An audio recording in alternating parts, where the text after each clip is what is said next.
Good evening students. देह education foundation महाराष्ट्रामध्ये आर्मिनर state level exam साठी बसलेल्या विद्यार्थ्यांना खूप खूप शुभेच्छा. आज आपण इयत्ता दुसरी मधील वर्गीकरण हा घटक पाहणार आहोत. त्यामधील शब्द संग्रह वर्गीकरणामधला जो उपघटक आहे शब्द संग्रह तो पाहणार आहोत. हा बुद्धिमत्ता विषयाचा टॉपिक आहे. बुद्धिमत्ता मधील वर्गीकरण मधील शब्द संग्रह हा टॉपिक पाहत आहोत. आता यानंतर बघा, स्कॉलरशिप परीक्षा असतील, ज्या स्पर्धा परीक्षा असतात त्याच्यामध्ये शब्द संग्रह म्हणजे बुद्धिमत्ता विभागात समानार्थी शब्द असतील, विरुद्धार्थी शब्द असतील, समसंबंध असेल आणि वर्गीकरण यांसारख्या विषयांचा काय होत असतो, समावेश होत असतो. विद्यार्थ्यांना प्रश्नांची योग्य उत्तरे देण्यासाठी शब्दांचा अर्थ, उपयोग आणि संबंधिताची माहिती असणं काय असतं, आवश्यक आहे. त्याच्यासाठी आपल्याला समानार्थी शब्दांचं ज्ञान, विरुद्धार्थी शब्दांचं ज्ञान, त्याचबरोबर समसंबंध काय आहेत, त्याचबरोबर वेगवेगळ्या घटकांची माहिती, आपल्या शब्द संपत्तीचा साठा हा चांगल्या प्रमाणात असणं गरजेचं असतं. त्याच्यामुळे वाचन भरपूर करणं हे महत्वाचं आहे. वर्गीकरणाच्या या प्रश्नामध्ये 4 पर्याय दिलेले असतात. यामध्ये प्राणी, पक्षी, फुले, फळे, झाडे, रंग, पदार्थ, पिके अशा वेगवेगळ्या गोष्टींचा समावेश असतो. आणि यामध्ये 4ही पर्यायाचे निरीक्षण करून 3 शब्दांमध्ये समान गुण असतात आणि एक त्याचा वेगळा गट असतो. वेगळा हे एका गटात 3 जण मोडतात आणि एक वेगळा मोडतो, म्हणजे वेगळा शब्द ओळखतो तिथे आपण त्या पद्धतीने असते. चौथ्या शब्दामध्ये अशा गुण नसतो की त्याच्यामुळे तो काय करत असतो, वेगळा पडत असतो. 3 मध्ये काय असतात तर ते सिमिलर गुण असतात आणि एक हा वेगळा असतो, म्हणजे ते त्याचं उत्तर असतं. वेगळा शब्द आपल्याला ह्याच्यामध्ये काय करायला असतो, ओळखायला लागतो. या पद्धतीने आपण ओळखायचं आहे. लक्षात घ्या, वर्गीकरणामध्ये शब्दसंग्रह म्हणजे शब्दांचा साठा भरपूर चांगल्या प्रमाणामध्ये आपल्याकडे असणं आवश्यक आहे. त्याच्यासाठी गोष्टीची पुस्तकं असतील, इतर पुस्तकं असतील तर त्याचं वाचन करून आपण काय करायचं असतं, याच्यामध्ये ज्ञान संपादन करायचं असतं. आता यापुढे आपण पाहूयात अभ्यासाच्या टिप्स. याच्यामध्ये बघा, नियमित वाचन करणं, शब्द संपत्ती वाढवण्यावर लक्ष केंद्रित करणं, शब्दाचे अर्थ असतील ते समजून घ्यायचे. आपल्या कोणत्याही शब्दांचे अर्थ असतील तर त्याला काय म्हटलं जातं, मराठीमध्ये काय म्हटलं जातं, ते काही शब्द कठीण असतात, मग ते आपल्या लक्षात येत नाही. त्या शब्दांचे अर्थ असतील तर ते समजून घ्यायचे आहेत. त्याचबरोबर समानार्थी, विरुद्धार्थी शब्द आपल्याला पाठ करायचे, लक्षात ठेवायचे. उदाहरणं सोडून समसंबंध काय आहे, वर्गीकरणाचा सराव करायचा आहे. त्याच्यामध्ये की एखादे घटक आहे तर त्याच्यातलं समसंबंध काय दिलेला आहे बघा. जसं शब्दसंग्रहाचं आहे तसं संख्यांचं सुद्धा वर्गीकरण आहे. याच्यामध्येच आपण पुढे पाहणार आहोत. परंतु या शब्दसंग्रहामध्ये शब्द संपत्तीवर आपल्या भर देणं खूप महत्वाचं आहे. त्याचबरोबर का मागील प्रश्नपत्रिका असतील, त्याचे नमुने असतील तर त्याचे पेपर सोडवले तर नक्कीच याचे गुण मिळू शकतात. तुम्हाला त्या प्रकारचे प्रश्न प्रकार समजायला काय होतो, उपयोग होत असतो आणि सराव होत असतो. म्हणजे बुद्धिमत्ता चाचणीमध्ये या पुस्तकाचा आणि ऑनलाईन संसाधनाचा पण वापर करून आपण एक्स्ट्रा उदाहरणं याची सोडवू शकतो, स्वतः मनाने तयार करू शकतो. त्या पद्धतीने आपण शब्दसंग्रहाचा साठा काय करायचा आहे, वाढवायचा आहे. आता यानंतर बघूयात शब्दसंग्रह मध्ये खालीलपैकी वेगळा शब्द कोणता. आता पहिला प्रश्न आहे बघा, शब्दसंग्रहामध्ये खालीलपैकी वेगळा शब्द कोणता. पहिला पर्याय आहे आंबा, फणस, केळी, भाजीपाला. उत्तर आहे भाजीपाला. बरोबर की नाही मुलांनो. बघा, पहिला आंबा, फणस, केळी, भाजीपाला. आंबा काय आहे, फळ आहे. फणस काय आहे, फळ आहे. केळी काय आहे रे, फळ आहे. आणि भाजीपाला हा शब्द काय आहे, वेगळा आहे. म्हणजे भाजीपाला, कारण आंबा, फणस, केळी ही फळे आहेत, तर भाजीपाला वेगळ्या प्रकारामधील वस्तू आहे. हो की नाही. म्हणजेच बघा वेगळा शब्द ओळखायचा आहे. अशा पद्धतीने तुम्ही काय करायचंय, सराव करायचा आहे. आता बघूयात यामध्ये लक्षात आलं तुम्हाला 3 समान गट दिले, एकमेकांशी निगडीत असलेले समान आहेत. एक हा काय आहे, वेगळा आहे. एक शब्द काय दिलेला आहे त्यांनी, वेगळा, की त्याच्याशी तो मॅच होत नाही, त्याचा संबंध त्याच्याशी जोडता येत नाही, म्हणून काय झाला, तो वेगळा झाला आणि ते काय झालं, आपलं उत्तर झालं. काय झालेलं आहे, उत्तर झालेलं आहे, हो की. आता पुढे बघूयात, पुढील पैकी गटात न बसणारा शब्द ओळखा. आता बघा, पुढील पैकी वेगळा शब्द ओळखा, गटात न बसणारा शब्द ओळखा, सेमच आहे, हो की नाही. आता पर्याय क्रमांक 1 पाहूया. लाल, पिवळा, हिरवा आणि ड आहे सूर्य. बघा परत एकदा, लाल, पिवळा, हिरवा, सूर्य. उत्तर काय असेल बरं, सांगा बरं. यस, सूर्य. सूर्य आहे.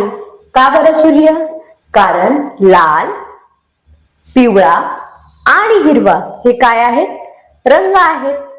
हे काय आहेत, रंग आहेत. यस, काय आहे, रंग आहेत. तर सूर्य काय आहे, वेगळा शब्द आहे, बरोबर ना.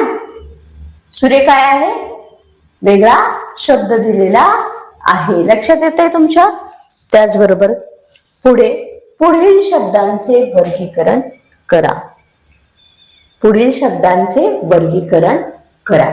आता बघूयात, कान, नाक, पाय, हात, डोळे.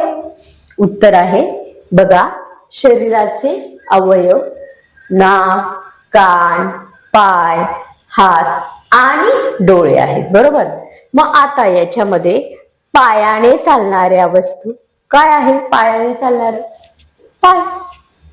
आणि इतर म्हटलं तर नाक, कान, हात, डोळे. नाक, कान, हात आणि डोळे हे वरील दळाच्या वेट आणि पायाने वेगळे आहेत, बरोबर. म्हणजे आता पुढे बघा, योग्य जोडी ओळखा. सिंह, मांजर, कुत्रा, मांजर, वाघ, सिंह, हत्ती, उंट. उत्तर आहे क. का बरं, वाघ, वाघ, सिंह, बरोबर. दोघेही काय आहेत, मांसाहारी प्राणी आहेत. दोघेही काय आहेत, मांसाहारी प्राणी आहेत. म्हणजे लक्षात घ्या, याच्यामध्ये वेगळं काय आहे ते आपल्याला काय करायचं आहे, ओळखायचं आहे. हे दोघेही काय, वाघ आणि सिंह काय आहेत, मांसाहारी प्राणी आहेत. म्हणून ही काय झालेली आहे, जोडी वेगळी आहे. ही जोडी काय आहे, वेगळी आहे. यानंतर पाहूयात, खालील प्रश्नात गटात न बसणारे पद ओळखा. आता बघूयात आपण पहिला प्रश्न. पहिला पर्याय आहे उन्हाळा, दुसरा आहे पावसाळा, तिसरा आहे रेनकोट आणि चौथा आहे हिवाळा. तर रेनकोट हा पर्याय काय आहे, वेगळा आहे. म्हणजेच वेगळा शब्द आहे. काय आहे, वेगळा शब्द आहे. रेनकोट उन्हाळा, पावसाळा आणि हिवाळा हे 3 काय आहे, ऋतू आहे. आणि रेनकोट काय आहे, वेगळा आहे, हो की नाही. रेनकोट मध्ये बघा, रेनकोट काय करतो आपण, वापरतो पावसाळ्यात, परंतु 3ही दुसरे काय दिलेले आहेत, ऋतू दिलेले आहे, ही वस्तू आहे. लक्षात येते तुमच्या. यस, पुढे पाहूयात आपण. प्रश्न दुसरा. पहिला पर्याय आहे बैल, दुसरा आहे गाय, तिसरा आहे घोडा आणि चौथा आहे उंट, बरोबर. बैल, गाय, घोडा. आता बैल, गाय, घोडा हे आपण काय करतो, पाळतो. पण उंट कुठे आहे, यस, उंट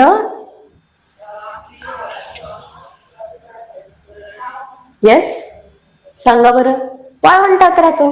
उंट कुठे राहतो, वाळवंटात राहतो. त्यामुळे वेगळा शब्द उंट आहे. यानंतर पाहूया, लोणी, तूप, दही, जिलेबी. लोणी, तूप, दही, जिलेबी. आता कोणता शब्द वेगळा आहे? जिलेबी शब्द वेगळा आहे, हो की नाही? का बरं जिलेबी शब्द वेगळा आहे? लोणी, तूप, दही, दुधापासून या वस्तू काय केल्या जातात? तयार केल्या जातात. दुधापासून काय केल्या जातात? त्या वस्तू तयार केल्या जातात. जिलेबी केली जाते का? नाही. म्हणून जिलेबी हा शब्द काय आहे? वेगळा आहे. जिलेबी हा शब्द वेगळा आहे. आता पुढे पाहूयात. पश्चिम, पूर्व, नैऋत्य, उत्तर. पुढचा प्रश्न बघा. पश्चिम, पूर्व, नैऋत्य, उत्तर यामध्ये काय असेल बरं वेगळं? बरोबर, नैऋत्य. का बरं नैऋत्य असेल? कारण की या मुख्य दिशा आहेत. पूर्व, पश्चिम, दक्षिण, उत्तर या मुख्य दिशा असतात. आणि ही काय आहे? नैऋत्य उपदिशा आहे. म्हणून हा पर्याय काय आहे? वेगळा आहे. यानंतर पुढे पाहूयात आपण. पपई, पेरू, सीताफळ, आंबा. यस, पपई, पेरू, सीताफळ, आंबा. तुम्ही तर म्हणताल ही सगळी फळे आहेत मॅडम, हो की नाही? मग आता का बरं वेगळं? यस, पपईमध्ये अनेक बिया असतात, पेरूमध्ये सुद्धा अनेक बिया असतात, सीताफळामध्ये सुद्धा अनेक बिया असतात. मग आता आंबा काय आहे? आंब्यामध्ये किती बिया असते? एकच फळ असते. म्हणून आंबा वेगळा आहे. वेगळा शब्द ओळखा. याच्यामध्ये साम्य काय आहे? तर तिघांमध्ये अनेक बिया असतात, परंतु आंब्यामध्ये एकच कोय असते. म्हणून आंबा हा पर्याय काय आहे? वेगळा आहे. यानंतर पुढे पाहूयात. मूळ, खोड, पान, जांभूळ. मूळ, खोड, पान, जांभूळ. मग आता जांभूळ हा शब्द का वेगळा आहे? बरोबर ना, जांभूळ शब्द वेगळा आहे ना? सांगा बरं. यस, हे काय आहे? झाडाचे अवयव आहेत. मूळ, खोड, पान हे काय आहेत? झाडाचे अवयव आहेत. आणि जांभूळ काय आहे? वेगळा शब्द आहे. जांभूळ हे फळ आहे, हो की नाही? बरोबर ना? मूळ, खोड, पान फळ जर असतं तरी हा वेगळा शब्द झाला नसता. परंतु कोणतं फळ आहे तर त्याचं नाव दिलेलं आहे जांभूळ. म्हणून हे अवयव नाही तर मूळ, खोड, पान हे काय आहेत? झाडाचे अवयव दिलेले आहेत. म्हणजे या पद्धतीने बघा, हे झाडाचे अवयव असल्यामुळे याच्यामध्ये काय आहे? साम्य आहे, सारखे घटक आहे एकमेकांशी निगडीत. परंतु जांभूळ हा शब्द काय आहे? वेगळा दिलेला आहे. म्हणजेच आपण पहिला पाहिला तर रेनकोट हा शब्द वेगळा आहे, कारण की सगळे काय आहे? ऋतू आहेत. यानंतर बैल, गाय, घोडा, उंट याच्यामध्ये काय आहे? उंट वेगळा आहे. उंट हा प्राणी वाळवंटात राहतो, हो की नाही? बघा पुढे. लोणी, तूप, दही आणि जिलेबी. जिलेबी हा शब्द काय केलेला आहे? वेगळा आहे. का वेगळा? तर तो दुधापासून कोणताही पदार्थ बनत नाही. हे सगळे पदार्थ दुसरे दुधापासून तयार होतात. आता पुढे पश्चिम, पूर्व, नैऋत्य, उत्तर बघितलं तर नैऋत्य हा शब्द वेगळा आहे. का वेगळा आहे? कारण की ती उपदिशा आहे. यानंतर पुढे पाहूयात. पपई, पेरू, सीताफळ आणि आंबा. आंबा हा शब्द काय आहे? वेगळा आहे. आंबा का वेगळा आहे? बरोबर, कारण की याच्यामध्ये एकच कोय असते, एकच बी असते. परंतु दुसऱ्यांमध्ये काय आहेत? या तीनही शब्दांमधले जे आहेत फळ, तर त्या शब्दांत बघा, त्या फळांमध्ये काय असतं? अनेक बिया असतात. आता बघूयात. मूळ, खोड, पान आणि जांभूळ हे सगळे झाडाचे अवयव आहेत. जांभूळ हा शब्द काय आहे? वेगळा आहे. आता यानंतर आपण पुढे पाहूया. अभ्यास आहे तुमच्यासाठी. सर्वांनी याचा स्क्रीनशॉट काढून घ्यायचा आहे. गटात न बसणारे पद ओळखा. पहिला आहे पादप, तरु, वृक्ष आणि द्रुम. यस, लक्षात येतंय? पुढे गटात न बसणारे पद पेरू, सीताफळ, डाळिंब, आंबा. तिसरा प्रश्न आहे गटात न बसणारे पद ओळखा. रिक्षा, टॅक्सी, कार, विमान. चौथा प्रश्न आहे गटात न बसणारे पद ओळखा. तगे, खेडे, केळे, झाडे. यस. त्यानंतर पाचवा प्रश्न आहे गटात न बसणारे पद ओळखा. फक्की, पिशवी, वही आणि माळी. हे सगळे प्रश्न तुम्ही 5ही प्रश्न आपल्या वहीमध्ये काय करायचे आहेत, सोडवायचे आहेत आणि सर्वांनी अभ्यास करायचा आहे. शब्दसंग्रह हा जो घटक आहे तो चुकता कामा नये. प्रश्न आल्यानंतर त्याचे 2 गुण आपल्याला मिळालेच पाहिजेत. सर्वांच्या लक्षात आलंच असेल तर चला तर मग बाय.